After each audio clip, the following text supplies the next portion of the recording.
ठाण्यातील श्री गणेश कल्चर अकॅडमीच्या पद्मश्री नटराज गोपीकृष्ण महोत्सव गडकरी रंगायतन ठाणे येथे रसिकांच्या उपस्थितीत टाळ्यांच्या गजरामध्ये संपन्न झालाय।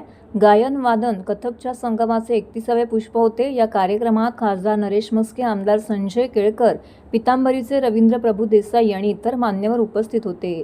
संपूर्ण कार्यक्रमाला रसिकांचा भरघोस प्रतिसाद मिळाला। पहिल्या दिवसांच्या पहिल्या सत्राची सुरुवात पूजा पंत यांच्या बहारदार कथक प्रस्तुतीने झाली। त्यांनी एक वंदना धमाल ताल पेश केला, त्यातील भावांग सादर केले। त्यांना रोहित देव यांनी सुरेख तबला साथ करत काही पढंत आयत्या वेळी पेश करून रसिकांची वाहवा मिळवली। दुसऱ्या सत्रामध्ये ज्येष्ठ संतूर वादक पद्मश्री पंडित सतीश व्यास यांचे संतूर वादन आणि साऊथ इंडियन विद्वान डॉक्टर मैसूर मंजुनाथ यांनी आपल्या जुगलबंदीतून रसिकांना अनोखी मेजवानी दिली।